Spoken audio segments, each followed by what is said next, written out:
Luka Doncic is the best guard in the NBA, and honestly, it is not close. The tools and the bag that he has on offense is something that no other guard has in the NBA. He's a scoring savant, and his bag of moves simply complements his playing style, but also his weaknesses that he has physically. He's not quick or fast per se, but he is strong and he does know how to get to his spots. And so because he's not fairly quick or fairly fast, he developed a really strong post game where he can bump you all the way down to the under the rim, or he can bump you and then do a fade. I mean, he has many different options when he gets his back towards the basket. And also, he has a great touch at finishing. So even if he's not past the player that he's going against, he knows how to stop and slow down on his 1-2 steps, gather, and then let the defender go past him as he hits a nice little floater. And then we haven't even talked about the shooting and his step back, his patented step back, which is very similar to James Harden, where he gets so much separation on that. And sometimes, honestly, some of the shots aren't really that open, but because he creates separation to at least get the shot off, he still makes it. And we have seen time and time again where he just simply is just overwhelming the players on the defensive end, because there's so much you can do if you are Luka Doncic on the scoring perspective.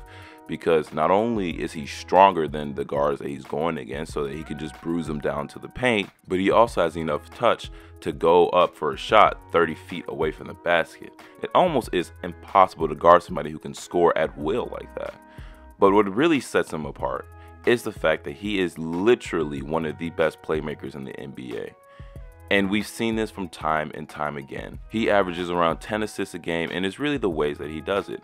A lot of times he likes to scan the floor before he starts a pick and roll and sees where the defenders are going to help, whether or not the pick and roll is going to be guarded on the roll. Sometimes the roll, man, is not necessarily open, and so you have the defenders on the help side going to help. But sometimes the defense are prepared for Luka Doncic to dot the help side, and so instead of dotting the person that's wide open, he'll sometimes dot the person that's not wide open, because that's where the help is going to help the helper.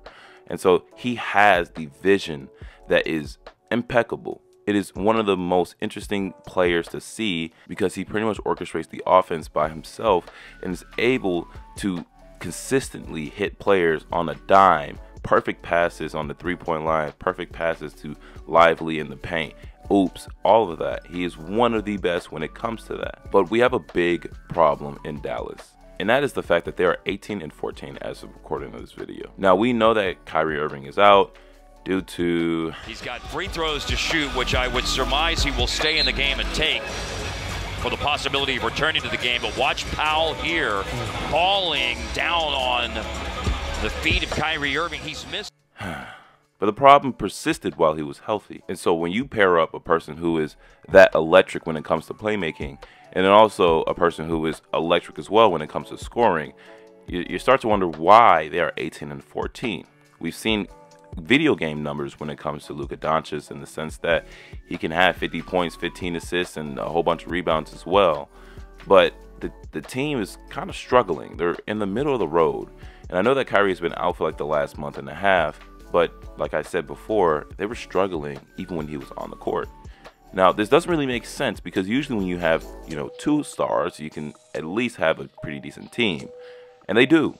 They have Derrick Jones Jr., they have Dwight Powell, they have Grant Williams, they have Lively. They have a whole bunch of players that are actually pretty good and decent enough on defense to help offset the problems that Luka has on defense, because he's not necessarily the best defender. So what is the problem? Why are they 18-14 despite the fact that Luka Doncic is consistently putting up video game numbers and slicing the defense up left and right to the point where it is almost impossible to guard him?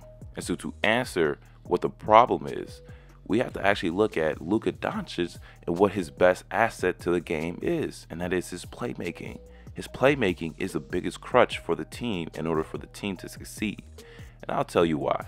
In terms of assist percentage, where does Dallas rank in the NBA? Now, we see that Luka Doncic can average so many different assists, but you'd be surprised to see that they are 25th, ranked 25th in the NBA. Now, if you're going to ask, well, what's the assist ratio? They're also 23rd.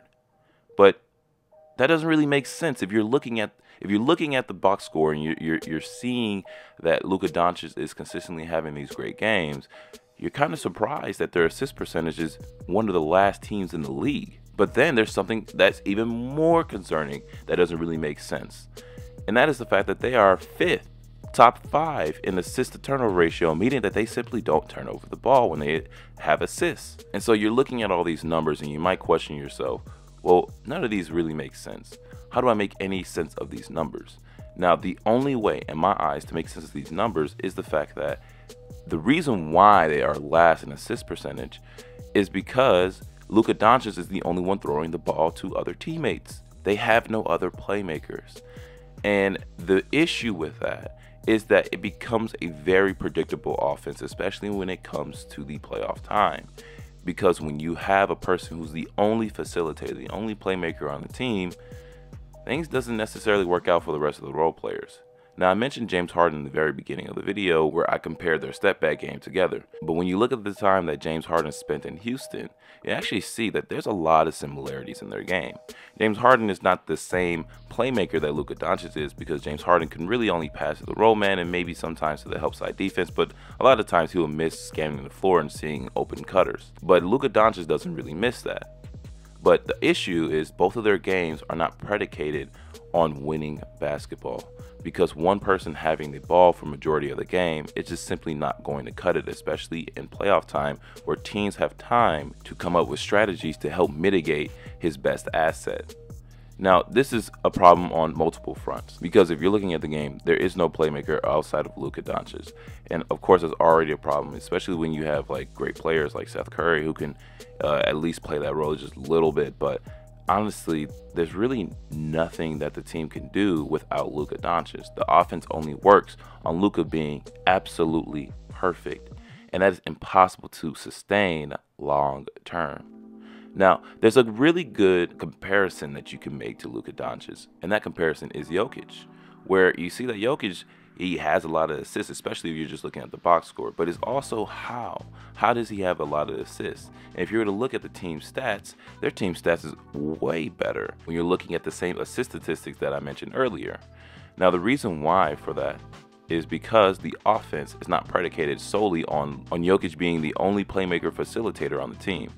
The Nuggets are number 4 in assist percentage, number 1 in assist to turnover percentage, and number 1 in assist ratio. So what is the main difference between the Denver Nuggets and the Dallas Mavericks? And that biggest difference is the way that the team is constructed and the way that the team runs their system. When you look at the Denver Nuggets game, it reminds you of like the early San Antonio Spurs, where there's a lot of ball movement and there's a lot of people that get their touches. And that is the main difference between the Dallas Mavericks, the James Harden Houston Rockets, and other teams that have a very isocentric way of playing offense. Now, the reason for that is because the players are having more touches on offense, and therefore their hands are warm and they're more active in the offense than if they were playing in Dallas.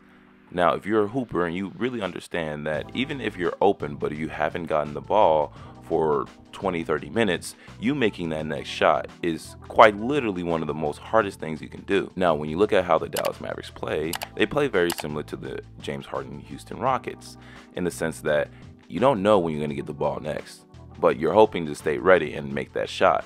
But we see time from time that they don't always make that shot. But when you compare and contrast that with the Denver Nuggets, you see a lot more ball movement, where before even Jokic gets the ball, you might have 2 or 3 players touch the ball before Jokic can get set up on top of the key or he can get set up in the paint. Basically, what I'm saying is, with the more ball movement that they have on the offense, that also bolsters their assist numbers and allowing Jokic to run the offense, but run the offense with less pressure. Now, this isn't all on Luka Doncic, because in my honest opinion, Jason Kidd has to do a better job coaching. Allowing the Dallas Mavericks to play the way that they've always been, even before Jason Kidd became a coach, is a huge mistake. It's a huge mistake, because they're going to consistently fall into the same patterns of when Luka Doncic is not being absolutely perfect, because he has to. They're not going to win basketball games at all. And so Jason Kidd, as much as this is a Luka Doncic problem in terms of playmaking, Jason Kidd has to be the coach and the person that leads the team into having more ball movement on the court, allowing more players to be more active in the offense and get more tick and more play, thus allowing them to score more efficiently, have more assist numbers, and make it likely for them to have a deep playoff push. And this is irrespective of the fact that Luka Doncic is going to continue to be as great as a player as he always has been and carry the Dallas Mavericks load on offense as he always has been. But that really relies on him being perfect. And historically, you really can't rely on that. Because even though Luka Doncic is perfect, perfection is not going to win a championship.